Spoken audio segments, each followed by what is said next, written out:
All right, what's up everybody? Welcome back to Make It Custom. I'm Carl Fisher, and today I just want to get a little piece of metal work done on the van. It's not even so much to work on the van, I just wanted to make a video about some really basic sheet metal rust repair. So this one's got a little spot on this inner fender, it's all pitted, it's all crunched up, and I want to make a new piece for this. It's kind of a weird shape, and I just want to take you through like a detailed overview of the steps of it, how to make the pattern, you know, how much should we cut away, what should you worry about, you know, what kind of products are we going to use on it, that kind of thing. So this van's actually, I'll give you a quick backstory.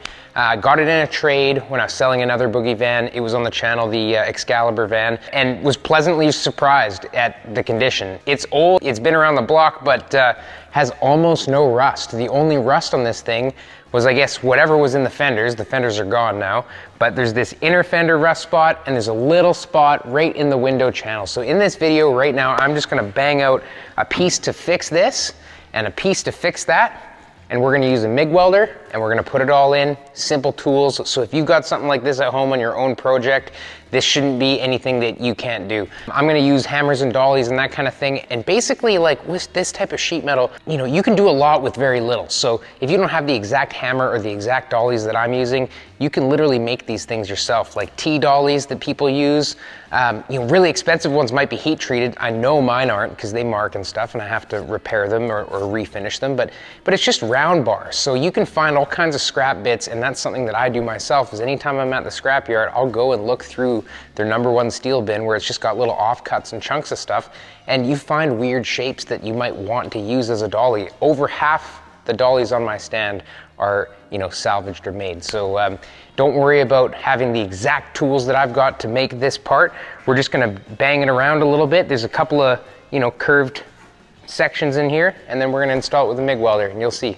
It'll be easy as pie. It'll look great.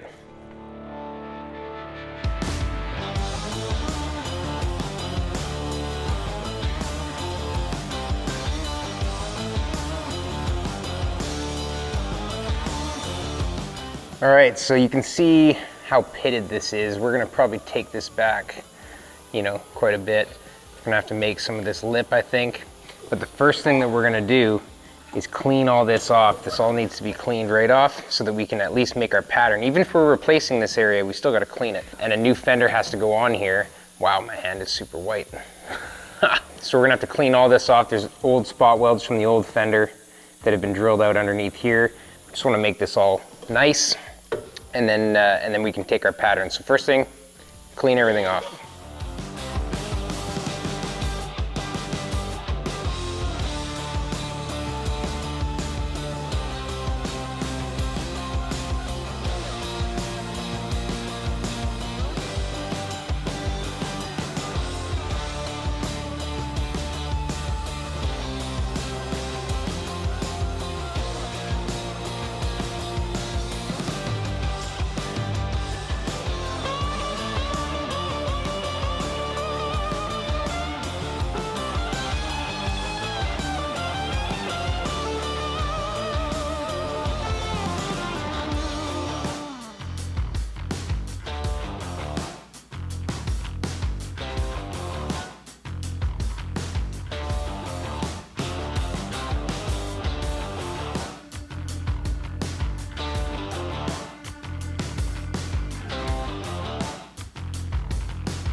All right, so now that the edge is kind of cleaned up, we got all the spot welds ground down, kind of bumped this around a little bit, just made it nice for when we put the actual fender on. We can really see now how far we gotta go with this patch. I mean, you could go pretty far, because I mean, the pits are up there, but there's a certain amount of that we're gonna be okay with. So what I'm gonna do is I'm gonna cut out all the metal that's weak. Like if you can take a punch and you can punch through it, then that's too weak. You gotta replace that.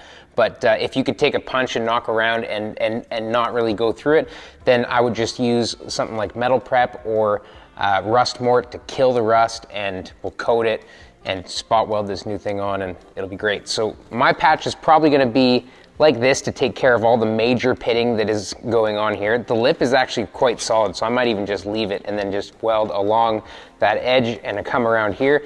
Because I'm using super simple tools, I'm not gonna bust out the shrinker stretcher or any of that. I want this patch to not be bigger than it needs to be. So you gotta just check, make sure that you're taking care of all the necessary pits that are too far gone, and then keep your patch kind of tight, because the larger your patch is, the more shaping you're gonna have to do, and the more, you know, molding of the sheet metal that you're gonna have to do. So there's gonna be a bit in this little area. What I'm gonna do is take tape, I'm gonna run my tape along this whole thing, and I'm gonna put a trace mark on where this edge is, where this kind of curve is, and kind of where this curve is gonna be, and give that information to my pattern, and then we'll transfer it on a piece of sheet metal, and we'll know where we need to add the shape into our patch before we fit it all on.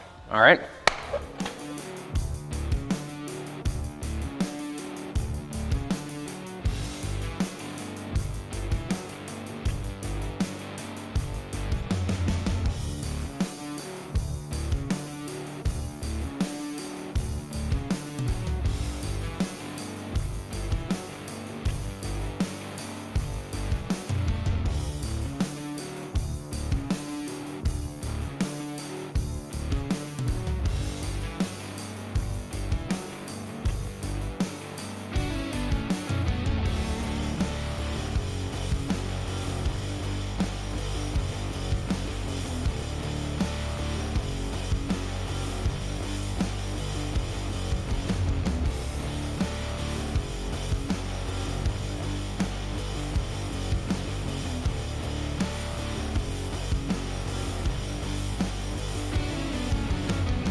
All right, so here's our patch, just cut up with the angle grinder. This is our template.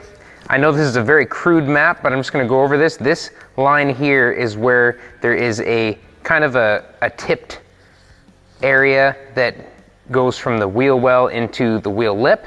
So that line needs to be transferred onto the back side of this, because we're gonna bend it from the back side using kind of like a corking tool. This here is a reverse curve. That's why I've got these little U's to remind me that it's curving up a little bit. So this is the border, and this is the border, and then this area is kind of flat. So this area in between here is a bit of a slower curve, and this is a bit of a sharper curve. So I'm gonna mark these into this right now. And the beautiful thing about a tape template is you can just cut it up. So I'm gonna take this, cut right along my line. And like I said, this has to be on the back side. So if this is our front side, I can flip it over. Let's just double check. Yeah, it goes like that. Trace that onto our back side. Now this here, so that I can get these two lines, I'm just going to trim it here now.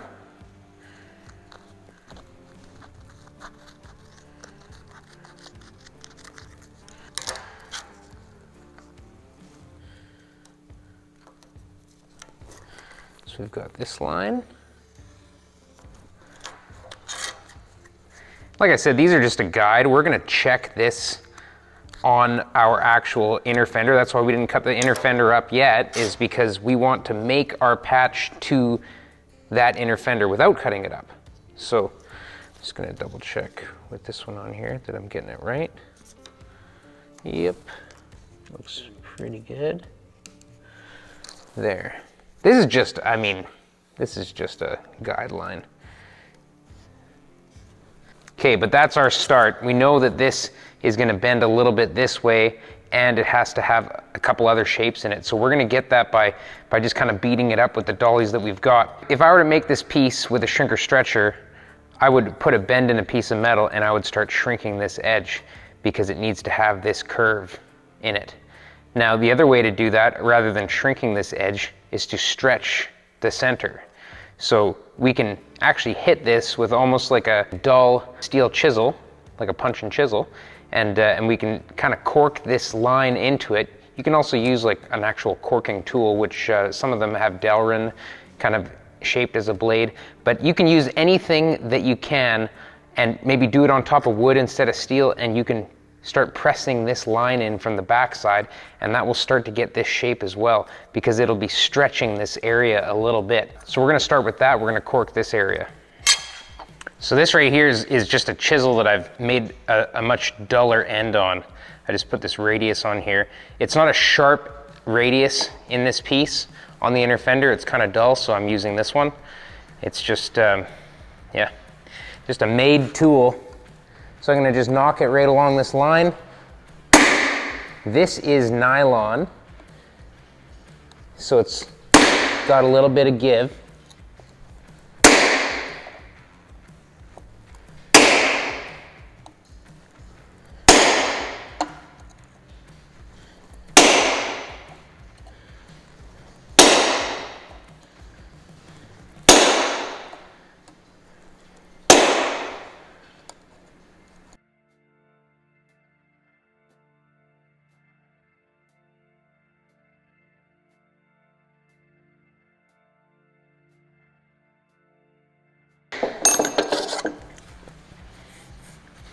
Now you see how we're already getting that shape into there? That's just with a chisel, right? We're just knocking that slight curved area in. Now that we've got it started, we can actually move to a different dolly and start tapping this flange over a little bit. And then maybe we'll knock a little bit of this reverse in there.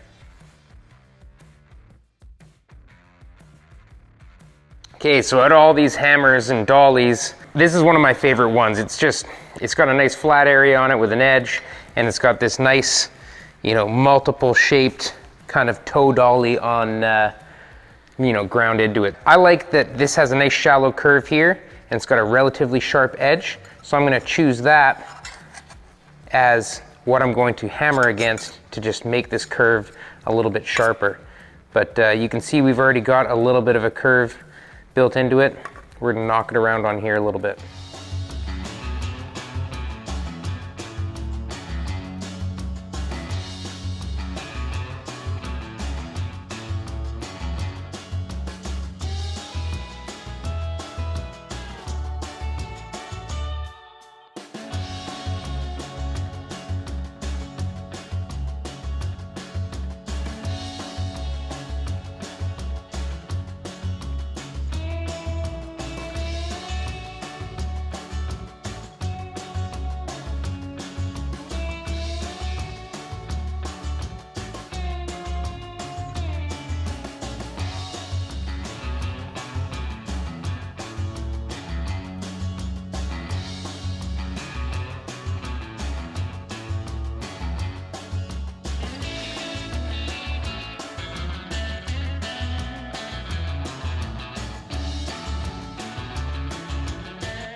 Okay, so this piece is looking pretty good.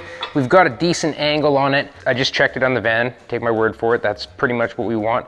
But what we do need to do is shrink this edge. We're gonna have to bend this up a little bit, and keep in mind this has to have a curve this way.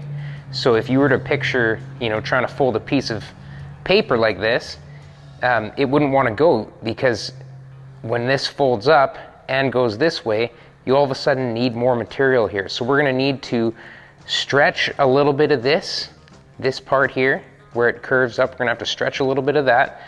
We're probably not gonna do any shrinking or stretching here because we can't really get to it. Once we've put this in, it's kind of locked in there, right?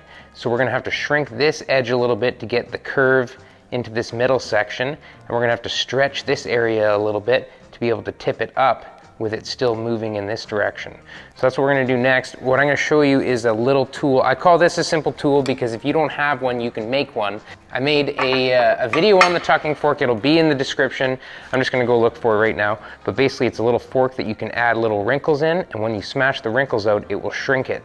Let me go get it. Okay, well this is a tucking fork. Basically it's just a little bit of a fork made from some tapered pieces of round bar. You could use, some guys suggested, and I think it's a great idea, if you use pin punches and just round the ends, because they'll be a nice hard material and they're easy to get. So basically what this does is that you just kind of bend it both ways and it makes a little wrinkle. You see how this bent right away? So this is a tuck. You can do these with hammers, you can do these, you know, a bunch of different ways. But that is essentially how you shrink metal, or one of the ways that you can shrink metal. Whoa, I don't know if you guys heard that, but we got like storm brewing outside. But you see with those few tucks in there how curved it became. So now basically, because we've added that stress in there, we can just hammer these out and they're gonna push together. It helps if you try and hold it, you know, against how it's gonna try and splay back out.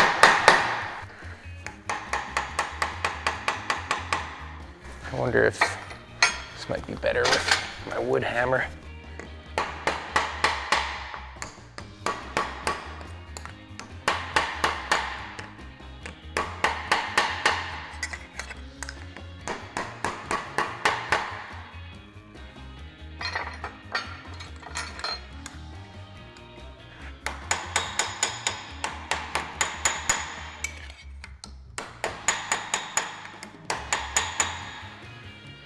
So it's probably going to take quite a few of these tucks to get it as far as we want it, but we'll just keep going until we get it.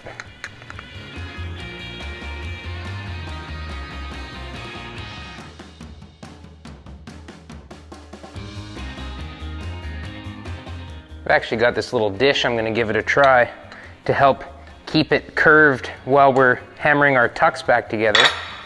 I'll just lay it in the side of this dish a little bit.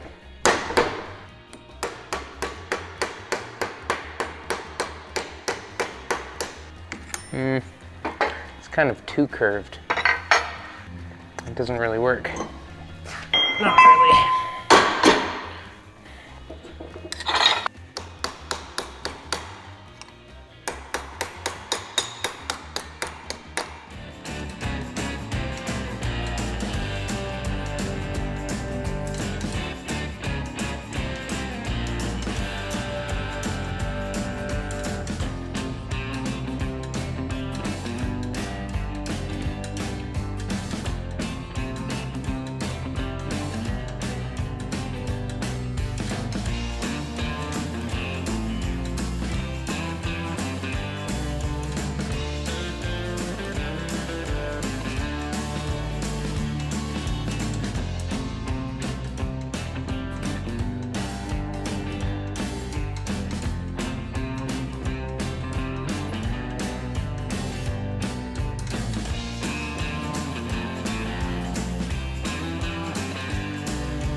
Okay, so now I've got this little bit more of a rounded dolly on here. What I'm gonna do is start bumping a little bit of this curve into the panel, and then we're gonna have to start stretching this edge a little bit as well.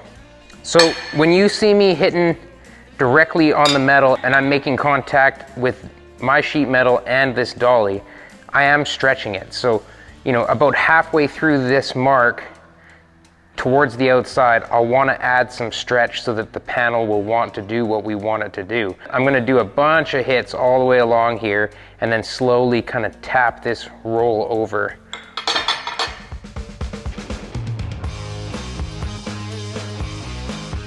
Okay, right now I'm looking at it from the top side so I can see my mark, and I'm just kind of hitting hammer on dolly to stretch. You can see each one of these marks is a hammer hit, and what I'm doing is I'm stretching, going out this way while adding a little bit of pressure up. The dolly curves this way, so it's allowing this piece of metal to get that curve in it. That's called a reverse curve, and what that is gonna just turn up a little bit to fit into our inner fender there.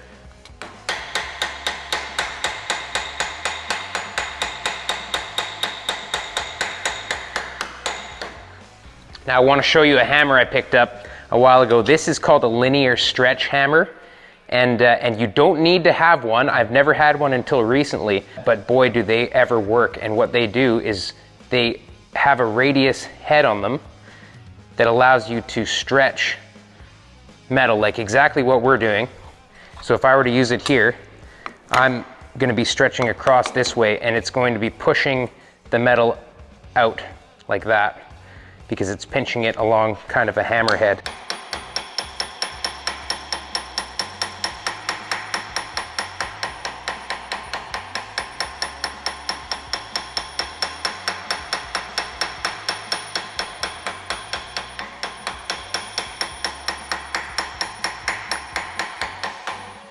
You see how it leaves similar marks to what a shrinker stretcher does? It's because it's doing the same thing. It's just pushing the metal out.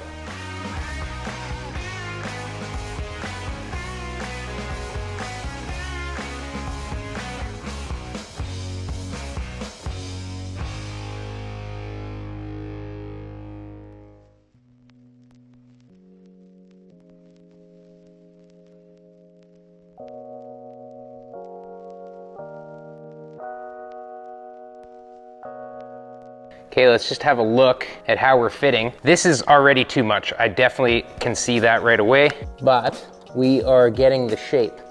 So what I'm gonna do is hammer this flat. It may go too flat, but then we're gonna check it again.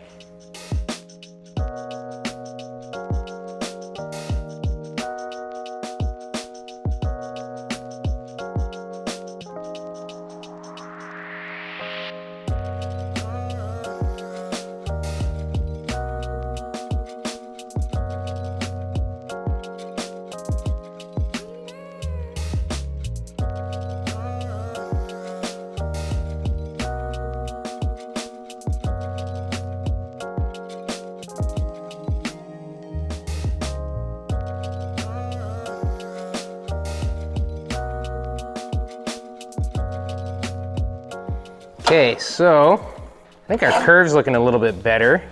Might have to manipulate this just a little bit. Maybe went too far there. This is what it's all about. You just want to keep making adjustments and see where it's hitting. Right now it's hitting on this edge first, so this edge has to come up. So what I'm going to do is just tap that up a little bit, and we'll come back, recheck it.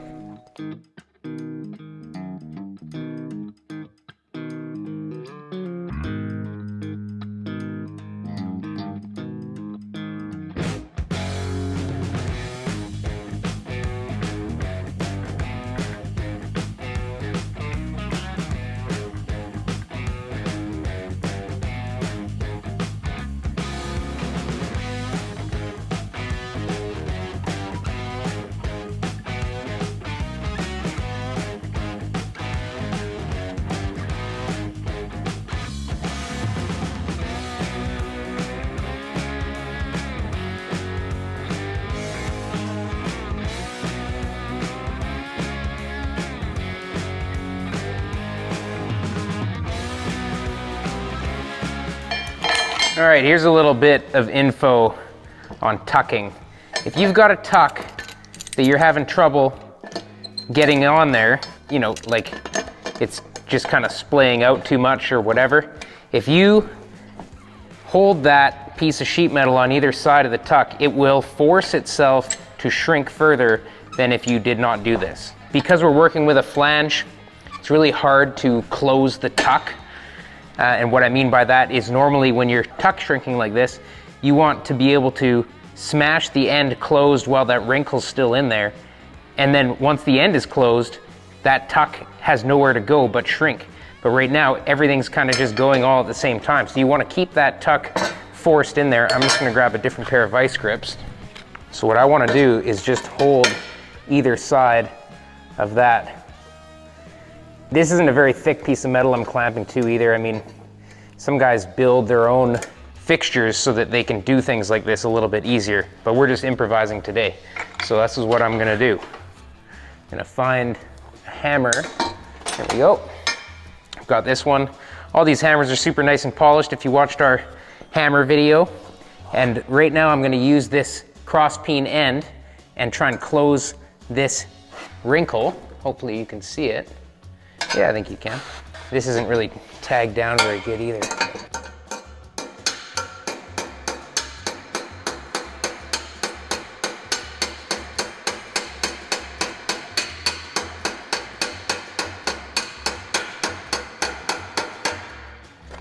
So by closing that end, I'm shrinking that metal right there, and it's still got this bubble here, but now that this end is closed, I can push this bubble down. There's a little bubble here. Now that that end is tipped closed, I can smash this bubble down. It'll shrink itself and hold that shrink.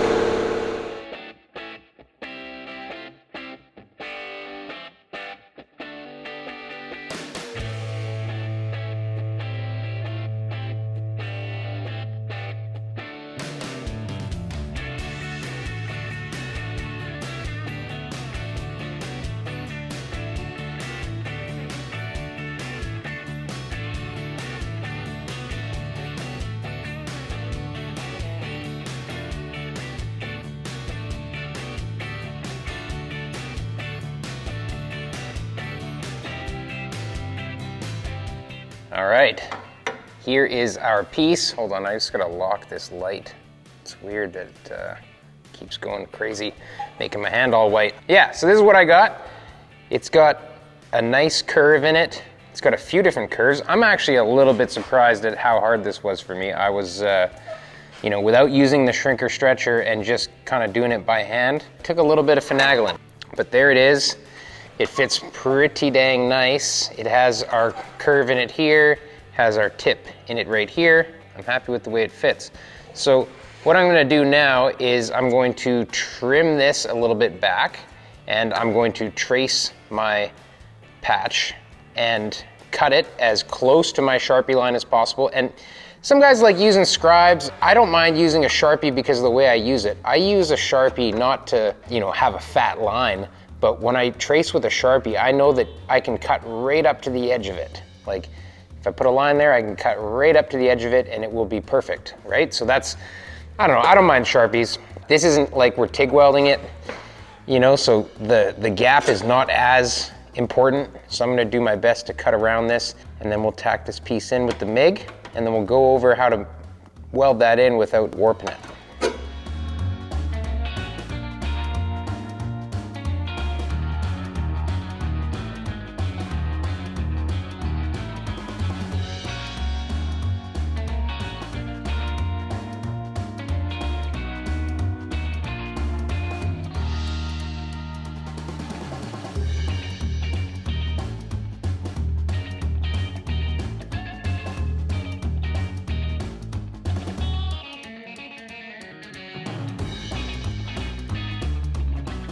All right, so I've got my little Memco-Matic 130 welder here. Oh, here's Roscoe. Hey, buddy. What are you barking at? You just coming in for a scratch? Okay, there you go. Okay, buddy. Okay, so what I would like to do now is I'm going to start tacking this into place. Keep in mind, it's not perfect, like it doesn't fit 1000%, you know? So what I'm gonna do is line up this radius edge here, and then it fits really nice all the way along here, and then it needs to be bent a little bit here. So I'm just gonna kind of work it as we tack it in. But you don't need a crazy welder to do this kind of stuff. Like any 110 volt welder, I like using gas. You know, you can get a gasless MIG. They're a little bit cheaper, where you just use flux core wire. I mean, that works too.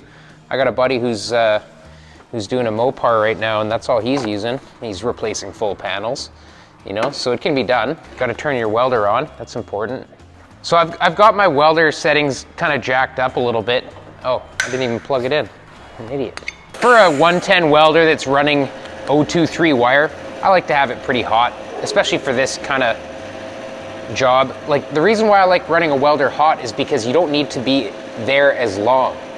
When you're running the welder hot, you've got thin wire, it's actually a cooler weld because you didn't have to stay there for any longer than you needed to. So if I can have a hot weld and I can zap it for half a second versus being there for a full second and using a little bit less heat, I would rather do it quickly and be out of there. So I'm just gonna tack this into place, starting with this corner right here. And I'm gonna get this bottom corner. I've got a little bit of a gap, but not nothing too crazy. There we go. Okay, I'm gonna get another one there. Wherever it's sitting nice and flush, just give it a tack.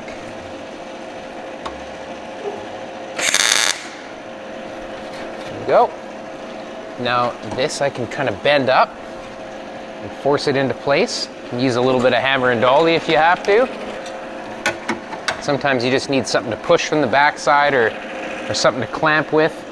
Might actually use a little vice grip right there.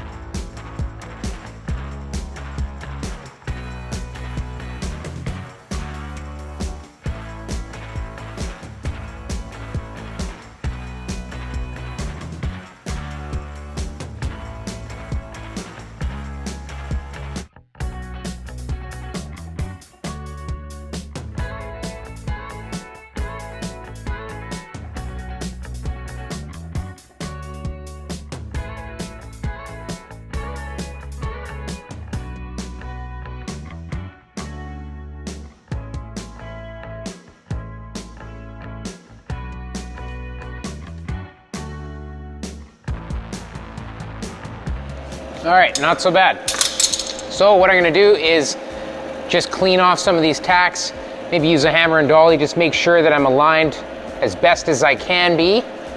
I'm gonna tack this lip too, maybe trim this down a little bit because I'm a little over right here. Trim some of that off, get a couple of tacks there, and then once I'm happy with it, we will just weld it all up. We're gonna weld it by spot welding a little tack on top of each one of our tacks all the way along, so we're spreading out the heat, but we're gonna cool it as we go. So I like to use air to cool when I'm welding with a MIG welder. Being an inner fender, it's a little bit less important, but if I was working in the middle of a panel, I would wanna cool this quite a bit. Each tack I would wanna cool right away using a MIG welder, then you're gonna get less warpage. That's if you can't access the backside to hammer it, but we're gonna do just fine here because we have full access to the backside, and we've got all these strong points that are gonna help hold our shape, so I'm not too worried about it. I'm gonna finish tacking it up and then we'll start welding.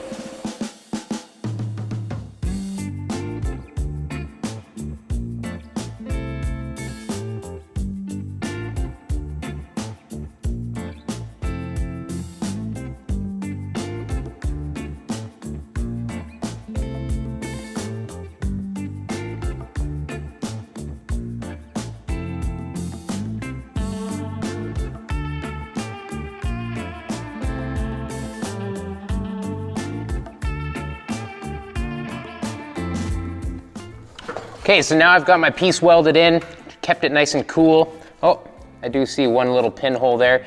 Now I'm going to grind this only on the welds. Whenever I'm grinding a MIG weld especially, well, any weld, I want to only touch the weld. So what I'll do is I'll use 36 grit, 3-inch Rolox or 2-inch Rolox, and I'll just cut down the weld without touching the parent metal. The parent metal, I mean, you know, the base material. You're only cutting down the weld, and then I'll go to 80 grit and I'll just smooth out the weld into here. If you've got, you know, it perfectly lined up, then the weld will disappear right away. But if it's not perfectly lined up, don't worry about it. You don't need to grind further until you see, you know, the two pieces of metal become one. If there's a little edge on one side or the other, just leave it. It's worse if you take it off and try and blend that out. Your metal can get too thin. That's another reason why I don't use grinding discs on this sheet metal. I never use a grinding disc on sheet metal. The only time you'll see me use one, actually I used one today, is if I'm just taking off weld. Like if you had really tall weld on here, like you were welding too cold and your weld was super proud, I might take the grinding wheel and try and just knock off the tips, but never touch the base material with anything but 80 grit basically. Even 36 grit is too much for sheet metal because you don't know how far you've ground, and you could grind too far and have the metal crack. So just be careful of that when you're grinding. So I'm just gonna take this down with 36 and 80 grit. I might even just only use 80 grit. Most of these welds sunk in really deep and got nice penetration. So I'm gonna take this down to 80 grit with the roll lock, and then I'll just smooth it out and see where we're at. I don't think there's gonna be much for hammer and dolly work on this piece, especially because it's an inner fender, but we're just gonna smooth it all out and see how we did, and that's almost it.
All right, super stoked with that repair. Love MIG welded repairs. You know, like for years and years and years, I never used a TIG welder for this type of body sheet metal repair, and I always used a MIG welder. So 023 wire is what I like to use. Just my little Memco-matic This is just like a super cheap, like I'm sure you could buy one of these things used for like 300 bucks with a tank. Like not a big deal to get into one of those, and it will do a lot of stuff. There's some guys that swear by them for doing every bit of work that you're gonna do on one of these, like chassis and everything, but I personally, I just try and keep it just to the sheet metal. You know, when you're hammer and dollying, be patient, try and think about, you know, where it might need to shrink, where it might need to stretch. You know, when a curve is going this way, to get that curve, you're gonna have to shrink in here. And to get this curve, you know, this way, this metal is gonna have to spread apart. So when you're making a patch like that, just try and think about it. You know, if it helps you, take a piece of paper and lay the piece of paper right on here, and then put slices in the paper and see where the slices go apart or where they come together. If they come together and overlap each other, which it would happen right here, that's your shrink. And if the pieces of paper start spreading apart, you know, this way, that will be your stretch. I hope that you guys enjoyed this video on, you know, basic sheet metal shaping and basic panel repair like this. I know a lot of guys have been asking me about it, so I really hope that this helped you out. And if it did or it didn't, let me know in the comments. I appreciate it. But that's it for this episode of Make It Custom. I appreciate everybody watching and supporting the channel. I haven't been as active on comments lately, and I apologize. I promise I'm gonna get to them. It's been a little bit crazy out here. You guys know how it is. I'm just getting busy. But thank you all. Really appreciate all the support. That's it for Make It Custom. Don't forget to like, click subscribe, and hit notifications. Catch you on the next one. Bye-bye.